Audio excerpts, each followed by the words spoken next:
자, 이런 와중에 오늘 제가 오늘 정말 안찬일 박사님을 잘 모셨다고 생각하게 된 것이, 아니 지금 러시아 푸틴이 지금 평양에 와 있어요. 오늘 새벽 2시에 도착했다고 하는데 왜 그렇게 늦게 왔죠? 글쎄, 제 생각으로는, 개인적인 생각으로는 예. 푸틴도 지금 우크라이나와 전쟁을 하면서 너무나 적이 많은 사람 아니겠습니까? 그러니까 이제 한반도 영공으로 자기 비행기가 들어오는데 바로 군사분계선 남쪽에는 이 세계 최강국 미군이 있지 않습니까? 그렇죠. 그러니까 저는 뭐 이게 개인적인 생각입니다만은 푸틴은 더 겁이 많은 사람이다. 김정은이가 겁이 많아서 웬만한 비행기 못 타고 그 방탄 열차만 타고 다니듯이 그렇군요. 아마 무슨 뭐 자기 스케줄이 바빴다 이렇게 말하지만, 북한이라는 게 뭐 그렇게 전략적 가치가, 사실 군수공업 내놓고는 푸틴에게 전략적 가치가 있는 나라가 아닙니다. 따라서 잘수록 그 나라에 머무는 시간 이걸 줄이고, 또 뭐 정상적인 스케줄보다는 조금 변동을 줘서 변칙적으로 평양에 내리겠다. 그래서 뭐 새벽에 그렇게 내려서 어떻게 보면 뭐 이게 사실 외교적으로 결례죠. 지금 제가 어제 저녁부터요, 오늘 방송을 준비하면서 제가 뭐 연합뉴스라든지 여러 매체에 들어가서 다 보고 있었거든요. 새벽까지 보고 있었는데, 원래 그 푸틴이 평양에 도착하는 예정 시간이 자정쯤이었습니다. 자정쯤. 근데 오늘 또 새벽에 일찍 일어나서 보니까 새벽 2시쯤 도착했더라고요. 예. 그 전용기를 타고 이제 시베리아 극동까지 왔다가 기다렸다가 온 거죠. 그래서 우리 안 박사님 말씀하신 것처럼 이거는 외교적 결례죠. 원래 그 푸틴이 외교적 결례 선수입니다. 선수. 맞습니다. 선수입니다. 시간 어기는 걸 그냥 밥 먹듯이 하는 사람인데, 아니나 다를까 한 2시간 정도 늦은 시각에 평양으로 이 전용기가 들어왔는데, 이게 사실은 경호 측면도 있고, 그죠? 예. 상당히 우리 안 박사님이 지금 아주 촌철살인으로 때리고 계신데 겁이 많아요. 예. 왜냐하면요, 자유민주주의 체제의 지도자들은 그런 걸 두려워하지 않습니다. 그렇죠. 그런데 전체주의 국가 지도자들은 언제 쿠데타가 날지 모르고, 언제 암살이 날지 모르고, 언제 또 반군들이 자기를 암살할지 모르기 때문에 굉장히 사실 경호 측면에서 겁을 내요. 그래서 김정일도 그랬지만 이 방탄차, 방탄 열차 타고 왔다 갔다 하잖아요. 김정은이 한 5, 6년 전에 싱가포르 갈 때도 기차 타고 갔잖아요. 베트남 갈 땐 그죠? 기차 타고 갔고, 그죠? 싱가포르 갈 땐 비행기가 없어서 시진핑 주석의 전용기를 빌려서 타고 갔습니다. 중국 비행기를 타고 예, 갔군요. 중국 시진핑 주석의 전용기를 빌려 타고 이 갔습니다. 북한 체제가 사실 자주란 말을 좋아하는데, 그런 거 갈 때는 남의 비행기를 또 빌려 타고 가는군요. 그렇죠. 그런데 지금 시진핑이 푸틴이 모스크바를 출발해서 평양 갔다가 지금 베트남 하노이까지 갔다가 다시 모스크바로 가는데 무려 1700km, 2박 3일의 강행군인데 푸틴이 갑자기 왜 이러는 거죠? 글쎄, 원래 지난번에 한 열흘 지났나요? 취임식 직후에 이제 베이징에 가서 중국 방문을 했는데, 그때도 이번 중국 갔다가 북한에 바로 들렸다 가는 모양이다 했는데 들리지 않고 바로 모스크바로 돌아갔거든요. 그렇죠. 이건 아마 외교 전문가들이 분석하는 대로 시진핑이 북한에 들리지 말고 바로 돌아가라. 당신이 여기 왔다 북한 가면 우리 중화인민공화국 체면이 뭐가 되느냐. 그래서 이제 그렇게 했다고 하는데, 어쨌든 그만큼 제가 볼 때는 아까 말씀드린 대로 북한의 어떤 전략적 동반자 관계, 군수공업 기지로서의 북한, 그 다음에 또 베트남, 요거는 그냥 한 20시간씩만 할애하면 자기 외교적 목적을 달성할 수 있겠다. 그래서 그냥 말하자면 중국에 큰 파이를 줬다면 베트남과 북한은 그저 한쪽씩 쪼개서 이제 주는 식의 파편 외교를 하고 있다. 그렇게 저는 분석이 됩니다. 파편 외교. 시청자 여러분, 오늘 이 방송 보시니까 뭔가 좀 공부가 확 되는 것 같지 않습니까? 사실 북한 문제나 이 러시아 문제는요, 이 북한을 잘 아시는 분들 말씀을 들으셔야 돼요. 우리 한국에 계신 대학 교수님들은 너무 점잖게 이야기하면 재미가 없어요. 근데 이 안찬일 박사님은 너무 실전 경험이 풍부하시기 때문에 오늘 이 방송 1시간 들으시면 공부 엄청 되는 겁니다. 지금 귀를 쫑긋 세우고 잘 들으시기 바랍니다. 지금 우크라이나 정부 당국의 발표는 북한이 이 포탄을 한 140만 발 보낸 것 같다. 러시아 쪽에 이렇게 이야기를 하고 있고, 신원식 국방장관은 한 400만 발 보낸 것 같다. 컨테이너 한 10,000개 정도에 실을 수 있는 포탄을 보낸 것 같다. 지금 이렇게 되면 북한이 지금 엄청난 포탄을 우크라이나에 보내는 것 같은데요. 그렇죠. 이게 러시아에 굉장히 도움이 되는 거죠. 큰 도움이 되죠. 왜냐하면 이제 북한 무기와 러시아 무기는 호환이 되지만 러시아는 이제 재빠르게 현대화로 넘어가다 보니까 재래식 포탄이 절대적으로 부족한 겁니다. 근데 북한 거는 이게 정말 다 녹슬어 있지만 재래식 무기만이 있다 보니까 이게 쓸데가 없었는데 러시아 전쟁에 이게 필요하게 된 겁니다. 주로 이제 방사포탄, 뭐 박격포탄, 탱크포탄 이런 건데 이제 말씀하신 대로 1만 개의 컨테이너가 넘어갔다면은 이게 북한의 창고에 있는 건 거의 다 넘어갔다. 이렇게 이제 볼 수가 있는데 그렇기 때문에 이번에 푸틴이 1922년 소비에트 사회주의 연방공화국이 창건된 이후에 북한을 찾는, 그러니까 물론 2000년에도 한번 왔습니다만 똑같은 사람이니까 최초의 지도자입니다. 스탈린도, 물론 스탈린은 53년에 죽었지만 그 외에 뭐 흐리쇼프니, 브레즈네프니, 안드로포프니 이 사람들이 북한에 온 적이 한 번도 없습니다. 중국의 마오쩌둥도 북한에 한 번도 안 갔습니다. 그렇죠. 뭐 쭈얼라이라든지 동샤오핑, 장쩌민 이런 사람들은 북한에 갔지만 중국의 이런 황제 러시아의 이런 지도자는 안 왔는데 푸틴이 오는 건 단지 그 포탄을 더 잘 만들라고 이거 이제 독려하러 온 겁니다. 아, 그렇군요. 예. 아, 우리 아이고, 이거 뭐, 슈퍼챗을 여러분이 좀 모르셨네. 제가 다 읽어드리지 못해 죄송합니다. 진보 우파님, 멸치에 오신 것을 환영합니다. 앞에 또 두 분이 더 계신데, 제가 성함을 나중에 보여주시면 제가 읽어드리겠습니다. 아, 사투리도 귀에 익습니다. 지금, 푸틴이 북한에 와서, 우리 안 박사님 지금, 우리 평양 쪽 사투리이신 것 같은데, 포탄을 잘 만들라고 해서 지금 푸틴이 온 것 같다고 해요. 그럼 이렇게 되면은 푸틴 자체가 지금 러시아의 최고 지도자, 뭐 러시아 말로 짜르라고 하죠. 짜르 황제. 이 짜르 황제 격인 푸틴이 평양에 왔다는 것은 이미 오기 전에 협약서는 이미 내용이 다 이미 쓰여 있는 거죠. 오늘 사인하러 온 겁니다. 오늘 오후쯤 아마 사인할 거예요. 그 내용이 뭐냐에 따라서 동북아 안보 지형이 지금 흔들흔들하게 생겼습니다, 여러분. 맞습니다. 지금 오늘 최고의 빅뉴스는 푸틴의 평양 방문이에요. 우리 안 박사님 말씀하신 것처럼 거의 24년 만에 러시아의 최고 지도자가 한반도 평양에 온 것은 이건 어마무시한 사건입니다. 사실 소련 시절에 뭐 스탈린, 뭐 브레즈네프, 뭐 후르시초프 한국에 온 적이 없어요. 평양에 온 적이 없어요. 한반도에 온 적이 없습니다. 근데 푸틴이 20여 년 전에 온 것은 그 김정일과의 어떤 뭐 만남을 해서 온 것인데 그때는 뭐 그걸 이제 조소 협약이라고 하더라고요. 근데 이번에 온 것은 이건 우크라이나 전쟁하고 깊은 관련이 있고 신냉전을 알리는 것이다. 어떻게 보십니까? 네, 맞습니다. 그 신냉전의 이게 말하자면 서막이라고 볼 수 있는데 푸틴으로서는 그러니까 이 푸틴, 중국의 시진핑, 북한의 김정은 이 세 사람은 과거 냉전 시대 지도자였던 스탈린, 마오쩌둥, 김일성의 부활이라고 보시면 됩니다.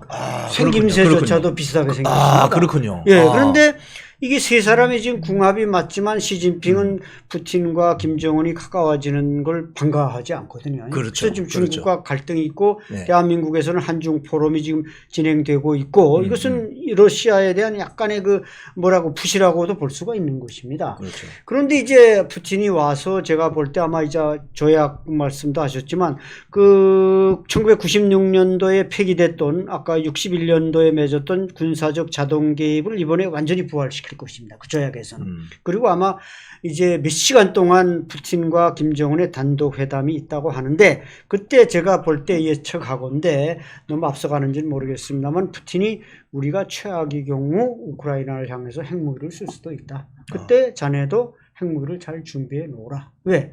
거기서 이제 핵무기가 터지면 세계대전이 일어날 수 있는데 자네가 핵무기를 잘 준비해 놓으면은 여기 미국을 향해서, 미군을 향해서, 대한민국을 향해서 또 일본을 향해서, 괌을 향해서 몇 방울만 쏴달라. 그러면 전략적인 전략 무기들이 있는 B1B이 있는 괌에서 미군이 출격을 못하니까 아마 그런 면에서 푸틴의 방문은 그렇게 간단하게 봐서는 안 되는 중대사라고 봐야 될 것입니다. 지금 사실 지금 안 박사님이 굉장한 지금 관측을 하셨는데요.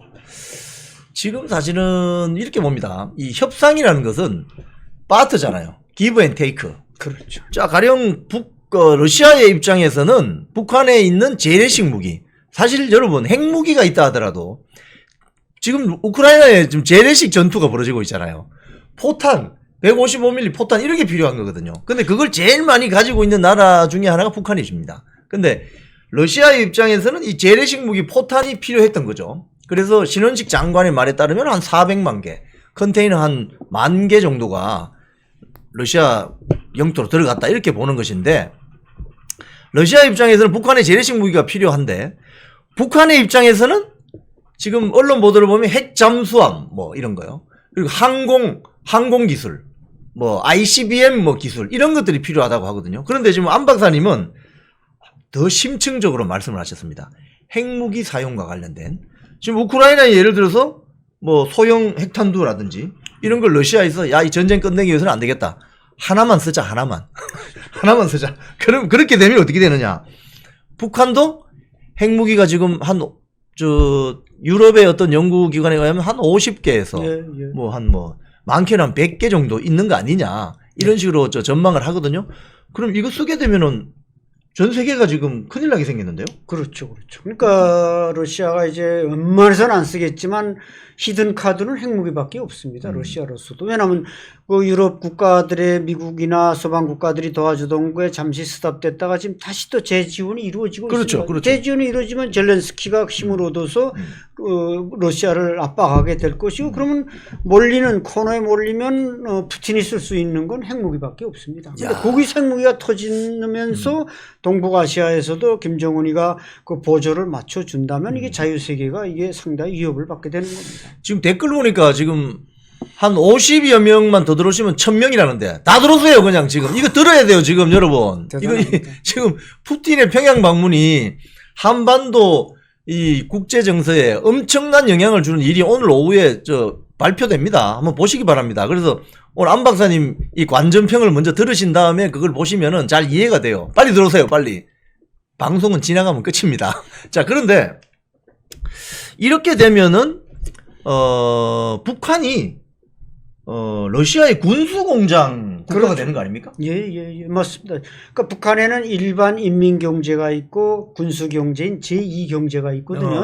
결국 자체로 쓰는 경제보다 이제 러시아에 공급하는, 팔아서 외화를 보는 제2경제, 그러니까 러시아의 후방 기지로서의 북한, 이렇게 이제 탈바꿈 하게 되는 겁니다. 이야, 그러면 지금 이거 이제 만약에 이렇게 안 박사님 말씀하시고, 제가 어제 사실은 방송하기 전에 저녁 늦게 안 박사님과 통화를 했어요. 왜냐하면 제가 이쪽 분야를 아는 것보다 안 박사님이 훨씬 많이 아시니까 했더니 안 박사님이 딱 처음 일성이 그거였습니다. 북한이 군수공장 나라가 된다.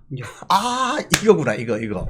자, 여러분, 이 대목에서 제가 하나 좀 지적을 할게요. 김대중 정권 시절부터 노무현 정권, 문재인 정권 15년 동안 좌파 정부가 있어서 햇볕 정책을 해야 된다. 두꺼운 옷을 입고 있기 때문에 햇볕을 쬐어주면 옷을 벗는다. 그래서 대북 지원을 많이 했죠. 대북 지원한 결과가 지금 북한의 군수공장 국가가 되면 이거 우리 앞으로 이 대북 정책 어떻게 해야 됩니까? 이거 좌파 정권이 대북 정책을 완전히 그냥 말아먹은 거 아니냐 이거예요. 우리는 통일을 해야 되는데, 그렇죠. 대한민국 통일 국가가 되어야 되는데 지금 북한이 우리 헌법상 대한민국 영토잖아요. 거기에 있는 북한 주민들 앞으로 그냥 러시아 포탄 만드는 공장 노동자로 그냥 영원히 전락하는 이런 국가가 되어야 되겠습니까, 여러분? 이거 참 진짜 큰일인데. 절대 안 됩니다. 이거 안 됩니다. 그래서 지금 오늘 푸틴하고 이제 김정은이 어떤 지금 내용을 발표할까? 지금 언론에서는 포괄적 전략 동반자. 이게 무슨 말이죠? 포괄적 전략 동반자라는 건 거의 군사 동맹을 포함한 경제 동맹, 다른 과학 기술, 관광까지 같이 가자 이제. 러시아가 당신네 살려주겠다. 사실 김정은 정권은 지금 가만 놔두면 벼랑 끝에서 떨어지기 직전이거든요. 근데 이게 밧줄을 던진 겁니다. 푸틴이. 왜 던졌냐? 김정은이가 이뻐서 던진 게 아니라 무기 생산 기지로서 북한보다 더 저비용, 고질적인 게 없다 보니까 밧줄을 던져서 살려줘서 자기네 무기 생산해서 유럽 제패의 꿈을 실현하겠다. 이러니까 이게 참 뭐 우리나라 속담에 죽으라는 법은 없다는 말이 있지만 김정은이가 다시 살아나는 거 이거 한반도 우리 한민족으로서는 평화 통일해야 되는 우리 민족으로서는 이보다 더 큰 비극이 없는 겁니다. 이거 우리 안 박사님 말씀하신 것처럼 전주김씨 4대 세습 이 천년 간다 뭐 이런 소리 들을 만한데 지금 그 언론 보도를 보면 제가 유심히 오늘 본 게 있는데 네. 이 평양 시내에 그 푸틴 뭐 이런 사진 같은 게 많이 걸려 있더라고요. 네. 이게 저 해방 전후에 저기 스탈린 사진 붙이는 거 똑같잖아요. 마르크스 스탈린 사진 붙은 거. 예, 그래서 이걸 어떻게 이렇게 이 선전선동을 어떻게 하는 거죠? 그러니까 뭐 아까 말씀하신 대로 이제 프로파간다가 워낙 그 당이라는 건 이 공산당 전체주의는 조직이 첫 번째고 두 번째는 선전선동입니다. 그래서 이 선전선동이 강하니까 이번에 뭐 이 푸틴의 평양 방문을 김정은의 어떤 리더십 또 내구력 강화하는데 이보다 더 극처방이었거든요. 그러니까 김정은으로서는 또 김여정으로서는 이게 살판난 겁니다. 그래서 이제 초상화도 내걸고 뭐 푸틴이 선물한 아우루스 승용차를 끌고 나타나고 또 평양 시민도 김일성 광장에 대거 운집을 해서 마치 북한 2,500만 동포가 푸틴을 열렬히 환영하는 것처럼.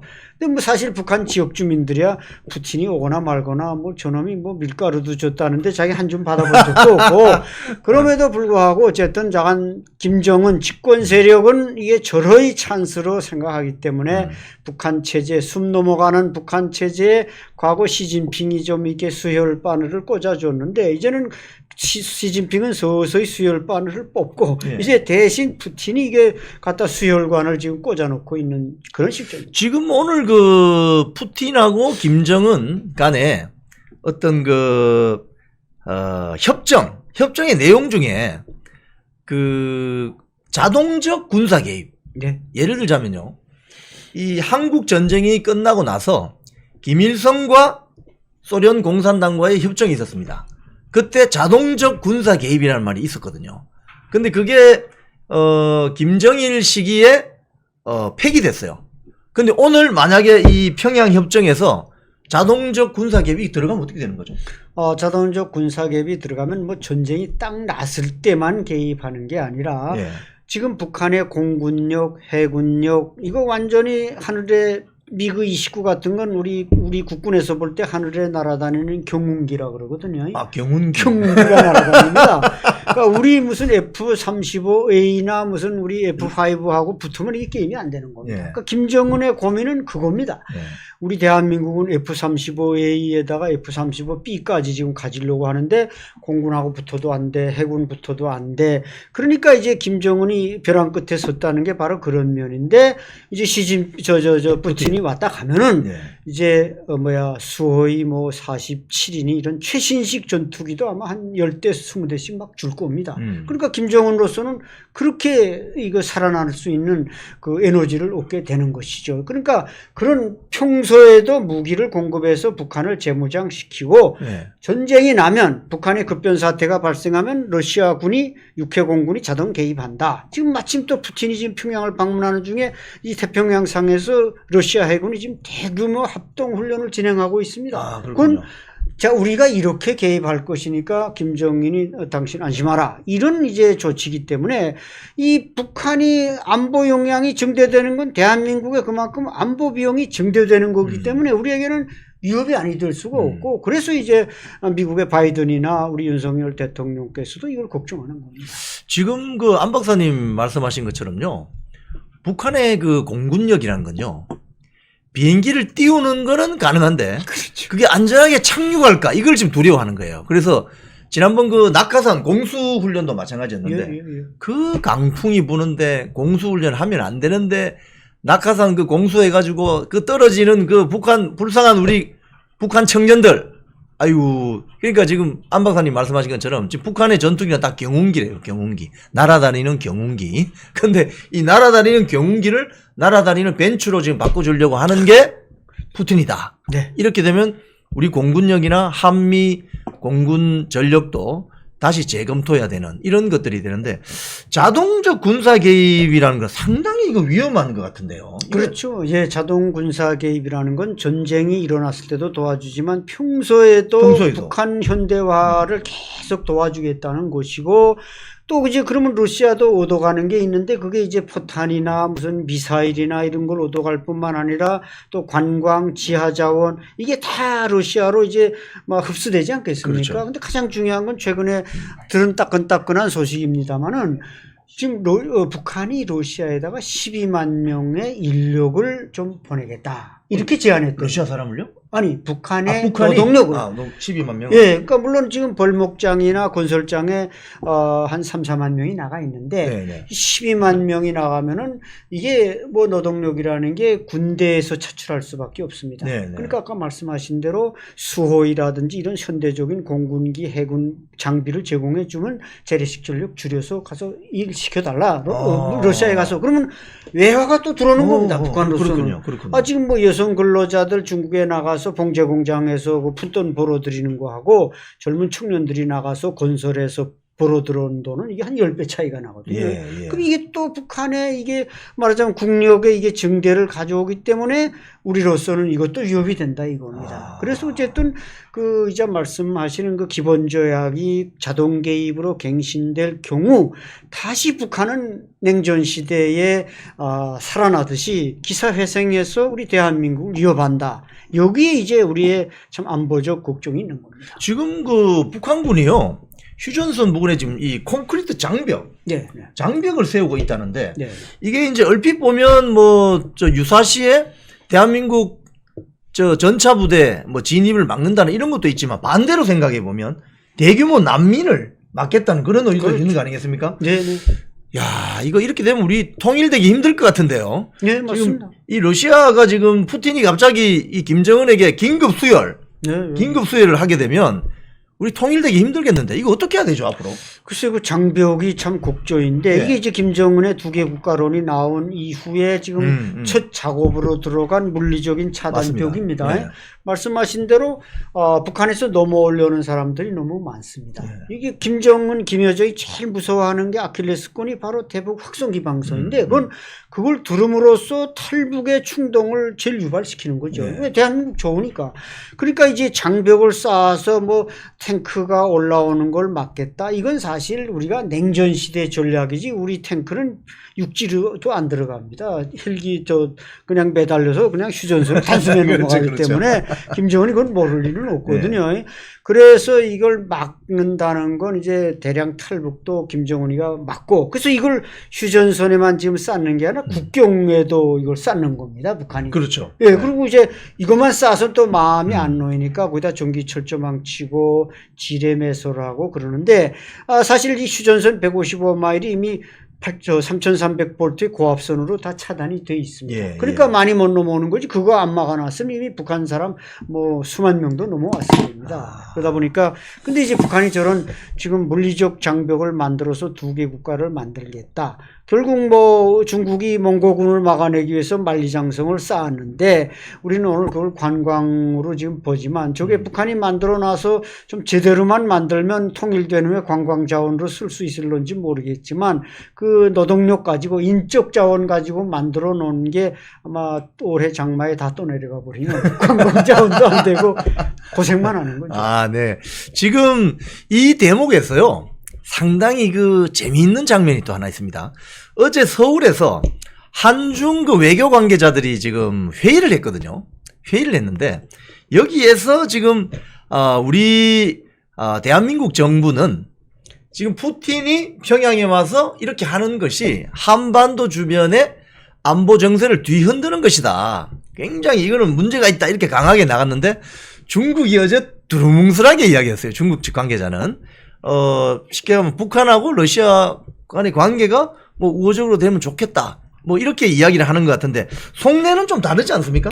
완전히 겉다르고 속다른 말이라고 봐야 예. 됩니다. 지금 중국은 그 대련에 만들었던 시진핑 주석과 김정은의 족족 그게 땅에 묻었던 그 구리로 예. 다 파버리지 않았습니까? 네네. 또 북경 주재 북한 대사관 앞에 내걸었던 김정은과 시 주석과 이런 여러 사진들 싹 다 떼버리고 그 김일성 주석 사진으로 싹 바꿔버렸습니다. 그렇군요. 그러니까 지금 중국으로서는 러시아에 붙어서 저렇게 살아나려고 몸부림치는 김정은이가 정말 얄미워 죽겠는 겁니다.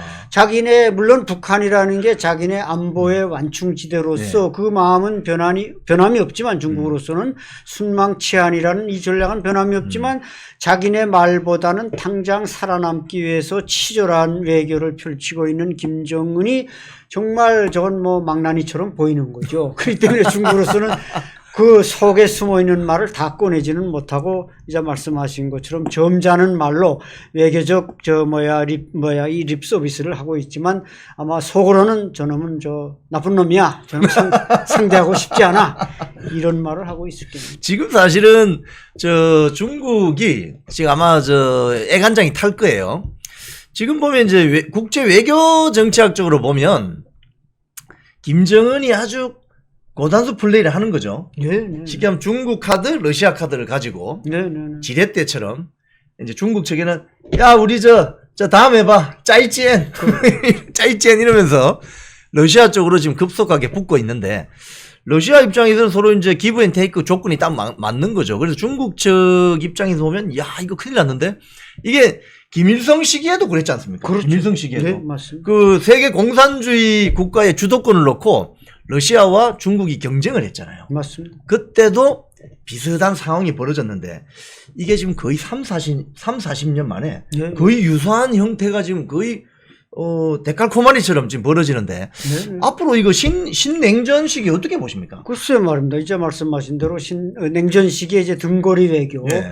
김일성은 중국에도 완전히 붙지 않고 러시아에도 붙지 않고 등거리 외교를 해서 살아남았고 이때 등장한 게 이제 이른바 주체사상 아닙니까? 주체사상. 근데 네. 김정은 시대 와서는 저 할아버지가 만든 건 다 없애버리니까 주체사상도 사실상 폐기한 거나 마찬가지죠.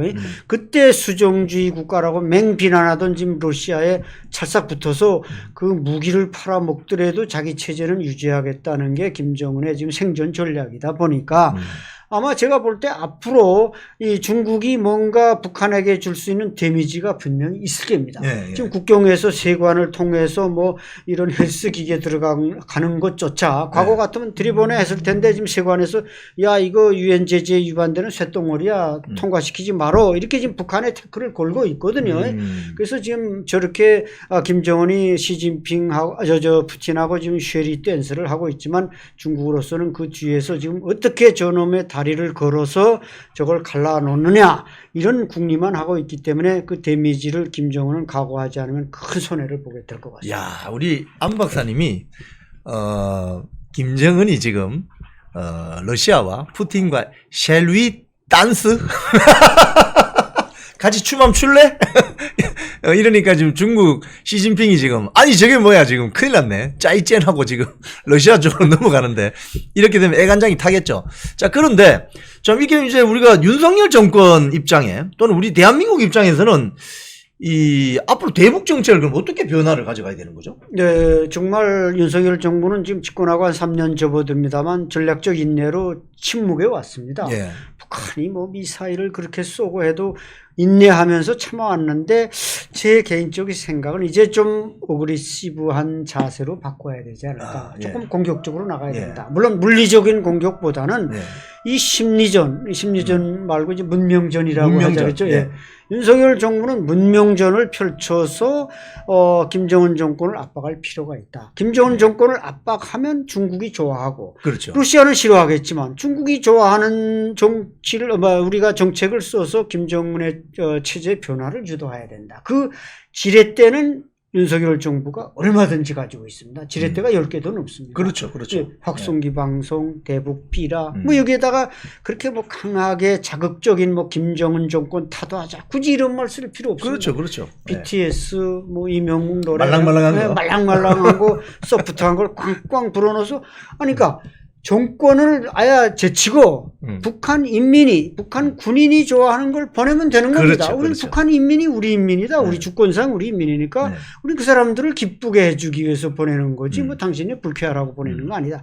이런 좀 어그레시브한 대북 정책을 좀 하나하나 행동에 옮겼으면 하는 게 제 바람입니다. 예, 우리 안 박사님이 말씀하신 것처럼 사실 우리 대한민국은 하드 파워도 있지만 소프트 파워가 좋습니다. 그렇죠. 네, BTS 노래 한 곡, 임영웅의 노래 한 소절이 북한 청년들의 마음을 움직일 수 있어요. 저는 개인적으로 락 음악을 좋아하는데요. 소련이 망하기 전에 미국 헤비메탈 그룹 메탈리카가 소련에 간 적이 있어요. 러시아 그 모스크바 근처에서 공연을 했거든요. 그 공연한 행사장에 거의 30만 명이 넘는 모스크바 시민들이 왔는데 거기에 상당도 지금 유튜브 동영상이 남아 있어요. 그 러시아 그러니까 소련 군인들이 군복을 입고 와가지고 메탈리카 그 락 음악을 들으면서 군복 벗어 던지고 그냥 놀다가 헬기가 위에 날아다니고 이런 적이 있어요. 그래서 결국 얼마 안 있다 소련이 망했습니다. 이 전체주의 국가를 망하게 하는 방법은 자유입니다. 자유. 프리덤. 네. 프리덤이 들어가면 망하게 돼 있어요. 그래서 이 안 박사님 말씀하신 것처럼 북한 체제 즉 김일성, 김정일, 김정은 이 3대 세습 체제를 무너뜨린 방법 중에 가장 특효약은 자유. 네. 자유라는 프리덤을 집어넣으면 망하게 돼 있습니다. 네. 자, 우리 대한민국은 자유민주주의 체제 국가이고 우리 또 윤석열 정권은 또 보수파에서 만든 정권 아니겠습니까? 이 멸콩 TV를 대통령실에서 모니터링을 하고 있어요. 분명히 거기 유튜브 관리하는 또 행정관도 있고 하기 때문에 네. 이 내용들을 오늘 많이 들으시고 정책으로 잘 반영이 될 수 있도록 해주시고 우리 안찬일 박사님 같은 분 많이 모셔가지고 많이 히어링 들으시기 바랍니다. 그래서 대북 정책이 아주 어그레시브 아시죠? 아주 어그레시브 강력하게 밀어주시면은 감사하겠습니다. 자, 오늘 10시가 됐는데 우리 방송 시간 잘 지킵니다. 우리 최진영 변호사님은 저를 데리고 오면 한 10분씩 더 방송시켜서 제가 한 번씩 힘들지만 즐겁게 합니다. 자, 오늘 우리 아주 귀한 분 모셨었습니다. 우리 안찬일 박사님. 저도 이렇게 직접 대면하기는 거의 10여 년 만입니다. KBS에서 이렇게 뵙다가 오늘 멸콩TV에서 뵙게 됐는데 너무 좋았고요. 제가 뭐라고 질문을 드리면은 답변이 그냥 막 여러 군데서 터지니까 저도 상당히 오늘 공부가 많이 됐습니다. 자, 우리 멸콩TV 시청자 여러분, 평양에 지금 푸틴이 와 있습니다. 오늘 오후에 어떤 내용이 발표되는지에 따라서 대한민국 한반도 주변에 4대 강국이 펄쩍 뛸 만한 이야기가 생길 수도 있어요. 제가 제일 우려하는 것은 러시아군의 한반도 자동 군사 개입.